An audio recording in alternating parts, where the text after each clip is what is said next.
हमारे आज के विश्लेषण की शुरुआत एक ऐसे सवाल से करते हैं जो शायद कई लोगों के मन में आता होगा। अगर सनातन परंपरा इतनी गहरी थी, इतनी बुद्धिमान, तो उसने अपने ज्ञान को सीधे-साधे स्पष्ट शब्दों में क्यों नहीं कहा? मतलब इन सब प्रतीकों, रूपकों और कभी-कभी अजीब लगने वाली कहानियों की आखिर जरूरत क्या थी? आज हम इसी सवाल की तह तक जाएंगे। हमारे हाथ किताबी दुनिया सनातन विजडम से मिला एक टेक्स्ट है, जो इसी गुत्थी को सुलझाने की कोशिश करता है। तो आज का हमारा मिशन ये समझना है कि सनातन धर्म में ये प्रतीकवाद, ये सिंबोलिज्म इतना जरूरी क्यों है, और क्या इन प्रतीकों को देखने का कोई ऐसा तरीका है जो हमें इनके पीछे छिपे ज्ञान तक ले जा सके। क्योंकि ये बात तो साफ है कि ये सिर्फ देवी देवताओं की कहानियां नहीं है, मामला उससे कहीं ज्यादा गहरा है। तो चलिए इसे खोलकर समझने की कोशिश करते हैं। इस टेक्स्ट का सबसे पहला और बड़ा विचार यह है कि सत्य शब्दों से बड़ा होता है। इसमें केनोपनिषद का एक श्लोक दिया गया है, यद्वाचा नभ्युदितम येन वाग अभ्युद्यते। ये सुनने में तो बहुत भारी लगता है। इसका असल मतलब क्या है? देखिए, इसका मतलब बहुत सुंदर है और इस पूरी चर्चा की नींव भी यही है। ये कहता है, जिसे शब्द व्यक्त नहीं कर सकते, लेकिन जिसके कारण शब्द संभव होते हैं, वही ब्रह्म या परम सत्य है। जरा सोचकर देखिए, ये कितनी गहरी बात है। हमारी भाषा, हमारे शब्द, सब सब सीमित हैं। वो किसी चीज की ओर इशारा कर सकते हैं, पर उस चीज का अनुभव नहीं करा सकते। जैसे किसी शानदार सूर्यास्त की खूबसूरती को शब्दों में बयां करना। आप कह सकते हैं आसमान नारंगी था, बादल बैंगनी थे, पर वो जो एहसास होता है, वो जो शांति मिलती है, उसे आप शब्दों में कैसे बांधेंगे? कोशिश करते ही वो अनुभव छोटा हो जाता है। बिल्कुल सही पकड़ा आपने। शब्द उस अनुभव का एक धुंधला सा फोटो खींच सकते हैं, लेकिन अनुभव तो अनुभव है। सनातन ऋषियों का यही कहना था कि जो परम सत्य है, जो चेतना का स्वभाव है, वो उस सूर्यास्त के एहसास से भी करोड़ों गुना ज्यादा विशाल और असीम है। उसे शब्दों में बांधने की कोशिश करना मतलब एक तरह से महासागर को एक बॉटल में भरने की कोशिश करना। बॉटल टूट जाएगी? यह सागर का अपमान होगा। इसीलिए जो कहा नहीं जा सकता, उसे सीधे कहने की बजाय उसे प्रतीकों और इशारों से बताया गया। भाषा एक सीमा है और सत्य उस सीमा के पार है। ठीक है, तो ये बात समझ में आती है कि शब्द नाकाफी हैं, लेकिन फिर ये प्रतीक, जैसे शिव का त्रिशूल या गणेश जी का हाथी वाला सिर या फिर विष्णु का शेषनाग पर लेटना, इस टेक्स्ट में एक बहुत दिलचस्प बात कही गई है कि ये प्रतीक सत्य को छिपाते नहीं, बल्कि उसे एक सुरक्षित तरीके से प्रकट करते हैं। यहां तक कि लेखक इन्हें मानसिक मानचित्र यानी साइकोलॉजिकल मैप्स कहता है। ये मानसिक मानचित्र वाला विचार तो बहुत शक्तिशाली है। हाँ, और यही तो इस पूरी बात की जड़ है। ये कहानियां या चित्र किसी बाहरी दुनिया की घटनाओं का वर्णन नहीं है, ये हमारे मन की भीतरी दुनिया के नक्शे हैं। गणेश जी का उदाहरण इसे सबसे अच्छे से समझाता है। जैसा कि ये टेक्स्ट जोर देकर कहता है, ये किसी प्राचीन काल की हेड ट्रांसप्लांट सर्जरी की कहानी नहीं है। अगर हम इसे ऐसे देखेंगे, तो हम इसका असली मतलब हमेशा के लिए खो देंगे। और फिर लोग इसका मजाक उड़ाएंगे या इसे अंधविश्वास कहेंगे, है ना? बिल्कुल। लेकिन अगर हम इसे एक मनोवैज्ञानिक नक्शे की तरह देखें, तो इसके अर्थ की परतें खुलने लगती हैं। विशाल सिर किस चीज का प्रतीक है? विशाल बुद्धि, ज्ञान और बड़ी सोच का। और वो छोटी छोटी आंखें? सूक्ष्म दृष्टि का, यानी चीजों को गहराई से देखने और एकाग्रता का। और वो बड़ा सा पेट? हर अच्छी बुरी बात को, हर अनुभव को पचा जाने की क्षमता का। और वो सूंड जो इतनी अनोखी है, वो विवेक का प्रतीक है, जो जरूरत पड़ने पर एक पेड़ को भी उखाड़ सकती है और जमीन पर पड़ी एक सुई को भी उठा सकती है। मतलब विवेक जो सही और गलत में, जरूरी और गैर जरूरी में भेद कर सके। हाँ। तो एक तरह से गणेश का पूरा रूप ही एक आदर्श इंसान के गुणों का खाका है, या किसी बाहरी भगवान की कहानी से ज्यादा हमारे अंदर की संभावनाओं की कहानी है? एकदम सही। इस टेक्स्ट में एक तांत्रिक सिद्धांत का भी जिक्र है, रूपम न सत्यम संकेतः सत्यस्य। यानी जो रूप दिख रहा है वो सत्य नहीं है, बल्कि वो सत्य की ओर किया गया एक संकेत है, एक दरवाजा है। गणेश का हाथी वाला रूप सत्य नहीं है, लेकिन वो जिन गुणों, ज्ञान, विवेक, एकाग्रता की ओर इशारा कर रहे हैं, वो सत्य है। उंगली की तरह जो चांद की तरफ इशारा करती है। बिल्कुल।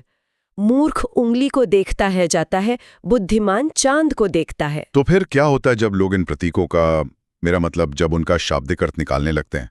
जाहिर है आज के दौर में बहुत से लोग ऐसा करते हैं। इसका नतीजा क्या होता है? क्योंकि ये एक बहुत बड़ी समस्या लगती है। इस टेक्स्ट के मुताबिक जब हम इन गहरे मनोवैज्ञानिक नक्शों को साधारण बाहरी घटनाएं मान लेते हैं तो 3 बड़ी समस्याएं खड़ी होती हैं। अच्छा। पहली, जैसा आपने कहा, जो लोग इसे नहीं समझते वे इसका उपहास करते हैं। वे इसे माइथोलॉजी या अंधविश्वास कहकर खारिज कर देते हैं क्योंकि शाब्दिक स्तर पर ये अतार्किक लगता है। हाँ, ये तो मैंने कई बार देखा, लोग कहते हैं कि ये सब कल्पना है, मनगढ़ंत कहानियां हैं। बिल्कुल, और इसी से दूसरी समस्या निकलती है विज्ञान के साथ एक अनावश्यक टकराव। लोग ये साबित करने में अपनी ऊर्जा लगा देते हैं कि क्या हजारों साल पहले ऐसा सच में हुआ था। विज्ञान कहता है कि यह जैविक रूप से असंभव है और फिर एक लड़ाई शुरू हो जाती है। जबकि ये कभी विज्ञान का विषय था ही नहीं। था ही नहीं, ये तो मनोविज्ञान और चेतना का विषय है। ये हाउ का नहीं, वाई का सवाल है। और तीसरी, जो सबसे जरूरी और सबसे दुखद है, वो यह है कि इसकी आध्यात्मिक गहराई पूरी तरह नष्ट हो जाती है। हम उस प्रतीक के पीछे छिपे संदेश को, उस मनोवैज्ञानिक औजार को खो देते हैं जो हमारे विकास के लिए बनाया गया था। हाँ, जैसे मांडुक्य उपनिषद का एक बहुत अच्छा उदाहरण दिया गया है। उपनिषद में चेतना की 4 अवस्थाओं का वर्णन है: जागृत, स्वप्न, सुषुप्ति और तुर्य। अगर कोई इसका शाब्दिक अर्थ निकालेगा तो उसे लगेगा कि ये सिर्फ जागने, सपने देखने और गहरी नींद में सोने की बात हो रही है। तो ये बस नींद के साइकिल की बात नहीं है। बिल्कुल नहीं। असल में ये चेतना के अलग अलग स्तर हैं जिन्हें हम दिन भर अनुभव करते हैं, भले ही हम जागे हुए हों। जागृत सिर्फ आंखों का खुला होना नहीं, बल्कि वह चेतना है जो बाहरी दुनिया में चीजों और लोगों में उलझी हुई है। और स्वप्न? स्वप्न सिर्फ रात के सपने नहीं, बल्कि मन की भीतरी दुनिया में रची चेतना है। हमारी कल्पनाएं, हमारी चिंताएं, हमारी योजनाएं, ये सब स्वप्न अवस्था का ही हिस्सा हैं। और सुषुप्ति? और सुषुप्ति सिर्फ गहरी नींद नहीं, बल्कि वह मानसिक अवस्था है जहां विचार शून्य हो जाते हैं और चेतना अपने स्रोत के करीब होती है, जैसे गहरे ध्यान में। जब हम इसका शाब्दिक अर्थ लेते हैं तो हम चेतना के इस गहरे विज्ञान को खो देते हैं और इसे बस सोने जागने का एक साधारण चक्र मान लेते हैं। हाँ। अब यहाँ एक और भी रोचक बात सामने आती है जो शायद बहुत लोगों ने नहीं सुनी होगी। टेक्स्ट कहता है कि तंत्र में प्रतीकों का इस्तेमाल सुरक्षा के लिए किया गया है, ज्ञान को छिपाने के लिए नहीं, बल्कि सुरक्षित रखने के लिए। ये विचार थोड़ा अनूठा है। सुरक्षा किससे? ये एक बहुत आकर्षक बिंदु है। यहाँ तर्क ये दिया गया है कि प्रतीक एक फिल्टर की तरह काम करते हैं, एक ताले की तरह जिसकी चाबी सिर्फ सही इंसान के पास होती है। ज्ञान, विशेषकर आध्यात्मिक ज्ञान, बहुत शक्तिशाली होता है। अगर ये किसी अधूरे, अहंकारी या लालची इंसान के हाथ लग जाए तो वो इसका इस्तेमाल खुद को और दूसरों को नुकसान पहुंचाने के लिए कर सकता है।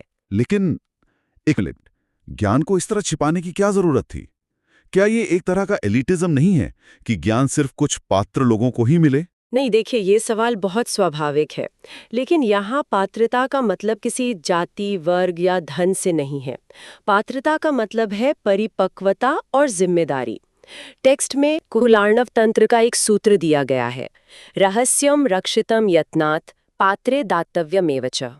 इसका क्या मतलब हुआ? इसका मतलब है रहस्य की रक्षा इसलिए नहीं करनी कि उसे छिपाना है, बल्कि इसलिए करनी है ताकि उसे सुरक्षित रूप से सही पात्र को ही दिया जा सके।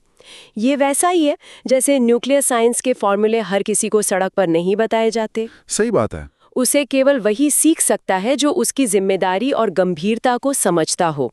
आध्यात्मिक ज्ञान को उससे भी ज्यादा शक्तिशाली माना गया है क्योंकि ये मन को बदलने की क्षमता रखता है। प्रतीक ये सुनिश्चित करते थे कि केवल वही व्यक्ति ज्ञान की गहराई तक पहुंचे जो विनम्र हो, जिज्ञासु हो और साधना के लिए तैयार हो। और जो अहंकारी होगा, अहंकारी व्यक्ति शाब्दिक अर्थ में ही उलझकर रह जाएगा। तो ये एक तरह का क्वालिफिकेशन टेस्ट था जो आपकी नीयत और आपकी मानसिक तैयारी को परखता था। आप ऐसा कह सकते हैं। ये ज्ञान को अयोग्य से बचाता था, योग्य के लिए नहीं छिपाता था। अगर ये बात सही है तो इसका मतलब ये हुआ कि जब हम देवी दुर्गा या काली के हाथों में अलग अलग हथियार देखते हैं, तलवार, त्रिशूल, गदा, तो वे किसी बाहरी राक्षस से लड़ने के लिए नहीं है। ये सुनकर तो पूरा नजरिया ही बदल जाता है। सही, ये टेक्स्ट यही तर्क देता है कि असल में हमारी आंतरिक शक्तियों और मनोवैज्ञानिक उपकरणों के प्रतीक हैं। देवी देवता कोई बाहरी सत्ता नहीं, बल्कि हमारे भीतर की ही मनोवैज्ञानिक शक्तियां हैं जिन्हें हम जगा सकते हैं। तो देवी के हाथ में जो तलवार है, वो खड्ग या तलवार बाहरी दुश्मन को काटने के लिए नहीं, बल्कि हमारे भीतर के भ्रम, पूर्वाग्रह और अज्ञान को काटने वाले विवेक का प्रतीक है। और त्रिशूल, उसका क्या मतलब है? त्रिशूल हमारे भीतर के 3 गुणों सत्व, रजस और तमस पर नियंत्रण का प्रतीक है। सत्व, रजस और तमस। और तमस यानी जड़ता और आलस्य। जीवन इन तीनों का खेल है। त्रिशूल इस बात का प्रतीक है कि जब हम इन तीनों गुणों के स्वामी बन जाते हैं, इनके गुलाम नहीं रहते, तब हम अपने जीवन के नियंता बनते हैं। और कमल का फूल? इसी तरह देवी के हाथ में कमल का फूल। कमल कीचड़ में खिलता है, पर हमेशा पवित्र और बेदाग रहता है। ये दुनिया में रहते हुए भी अनासक्त यानी डिटैच्ड रहने का प्रतीक है। हर हथियार हमारे मन के भीतर चलने वाले संघर्ष और उस पर विजय पाने के एक तरीके को दर्शाता है। इस टेक्स्ट में ललिता सहस्रनाम का भी जिक्र है। वो इस बात को कैसे समझाता है? ललिता सहस्रनाम में एक भावार्थ सिद्धांत का उल्लेख है, जो इस विचार को और भी ऊंचे स्तर पर ले जाता है। ये कहता है कि देवी का रूप असल में साधक की चेतना का ही प्रतिबिंब है। 1 मिनट। जैसी साधक की चेतना की अवस्था होगी, देवी उसे वैसी ही दिखेंगी। मतलब अगर कोई गुस्से में है तो भगवान भी उसे गुस्से में दिखेंगे। ये तो बड़ा व्यक्तिगत और मनोवैज्ञानिक विचार है। हाँ बिल्कुल, अगर साधक गुस्से में है तो उसे देवी का उग्र काली जैसा रूप दिखेगा, जो उसके भीतर के क्रोध को ही दर्शा रहा है। हाँ। अगर साधक शांत और प्रेम में है तो उसे देवी का सौम्य, ललिता या लक्ष्मी जैसा करुणामयी रूप दिखेगा। तो इसका गहरा मतलब यह है कि देवता हमसे अलग कहीं स्वर्ग में बैठी हुई शक्ति नहीं है। नहीं, वे हमारी ही चेतना के उच्चतम आयाम हैं। जब हम उनकी पूजा कर रहे होते हैं, तो दरअसल हम अपने ही भीतर की सर्वोच्च संभावनाओं की पूजा कर रहे होते हैं। हम उस क्षमता को नमन कर रहे होते हैं जो हमारे अंदर मौजूद है। बिल्कुल। वाह, ये तो बहुत ही शक्तिशाली विचार है। तो इन सब का निचोड़ क्या है? अगर हर प्रतीक के इतने गहरे मनोवैज्ञानिक अर्थ हैं, तो सनातन परंपरा किसी एक सही अर्थ पर जोर क्यों नहीं देती? क्यों इतनी व्याख्याओं की गुंजाइश छोड़ी गई है? क्योंकि यहाँ का मूल सिद्धांत है जैसी दृष्टि वैसा अर्थ, और यही इसकी सबसे बड़ी खूबी और उदारता है। यह परंपरा समझती है कि हर इंसान की चेतना का स्तर अलग है, उसकी ज़रूरतें अलग है, उसकी समझ अलग है। इसलिए एक ही कहानी या प्रतीक के कई स्तर के अर्थ होते हैं, ताकि वो हर स्तर के व्यक्ति से बात कर सके। पर क्या इससे भ्रम नहीं पैदा होता? अगर 100 लोग 100 मतलब निकालेंगे, तो असलियत क्या है? ये बहुत अच्छा सवाल है, पर यहाँ उद्देश्य किसी एक मानकीकृत असलियत को थोपना नहीं, बल्कि हर व्यक्ति को उसकी यात्रा में मदद करना है। सोचिए, एक छोटा बच्चा जब गणेश की कहानी सुनेगा तो वो उसे एक कथा की तरह देखेगा और मनोरंजन करेगा। हाँ, और एक बुनियादी नैतिक शिक्षा लेगा कि हमें अपने माता पिता का आदर करना चाहिए। यह उसके लिए बिल्कुल सही है। एक कर्मकांडी भक्त उसी प्रतीक की पूजा करके अपने जीवन की बाधाओं को दूर करने की प्रार्थना करेगा। यह उसके लिए सही है। एक साधक जब उसी प्रतीक को देखेगा तो वह उसमें अपनी साधना के लिए संकेत ढूंढेगा, जैसे एकाग्रता या विवेक। और एक ज्ञानी ऋषि जब उसी मूर्ति को देखेगा तो वो रूप के भी पार चला जाएगा और उसमें मौन, निराकार, परम सत्य को देखेगा। तो एक ही चीज अलग अलग लोगों के लिए अलग अलग काम करती हैं, बिना किसी को गलत ठहराए। बिल्कुल, ये किसी को खारिज नहीं करता। ये एक मल्टी लेयर्ड सिस्टम है जो हर किसी को उसकी पात्रता और समझ के अनुसार ज्ञान देता है। और ये सब आकर ऋग्वेद के उस प्रसिद्ध सूत्र से जुड़ जाता है जिसका जिक्र इस टेक्स्ट में भी है, एकम सद विप्रा बहुधा वदंती। सत्य एक है जिसे विद्वान अलग अलग नामों से पुकारते हैं। हाँ, सत्य एक ही है जिसे विद्वान लोग अलग अलग नामों और रूपों से पुकारते हैं। कोई उसे शिव कहता है, कोई विष्णु, कोई देवी, कोई अल्लाह, कोई गॉड, लेकिन इशारा उसी एक परम सत्य की ओर है। ये विविधता टकराव के लिए नहीं, बल्कि हर किसी को अपने रास्ते से उस एक मंजिल तक पहुंचने की स्वतंत्रता देने के लिए है। तो इस पूरी चर्चा को अगर समेटें तो ऐसा लगता है कि सनातन परंपरा एक बहुत ही संतुलित बीच का रास्ता सुझाती है। इस टेक्स्ट में एक बहुत मार्मिक बात कही गई है।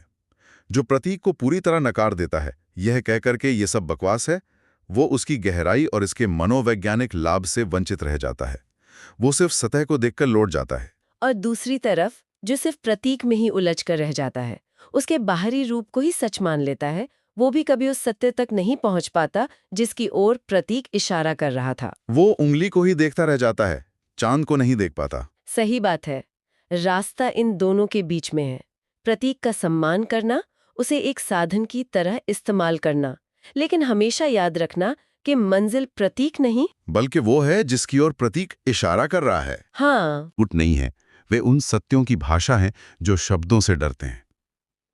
ये वाकई सोचने पर मजबूर करता है कि हम कितनी बार शब्दों की सीमा में फंसकर असलियत को देखने से चूक जाते हैं। और जानते हैं ये चर्चा एक बहुत ज़रूरी सवाल हम सब के लिए छोड़ जाती है। अगर देवी देवता और उनके प्रतीक, उनके हथियार और वाहन हमारे आंतरिक मनोविज्ञान के नक्शे हैं, तो क्या हम अपने रोज़मर्रा के संघर्षों को, जैसे अपने क्रोध पर काबू पाना, अपनी एकाग्रता को बढ़ाना या अपने भीतर करुणा को जगाना, इन्हें सिर्फ भावनाओं या समस्याओं की तरह देखने के बजाय आंतरिक शक्तियों के खेल के रूप में देख सकते हैं? और अगर ऐसा है, तो अपनी भीतरी दुनिया का नक्शा बनाने के लिए, उसे समझने और साधने के लिए हम अपने जीवन से कौन से नए और व्यक्तिगत प्रतीक बना सकते हैं?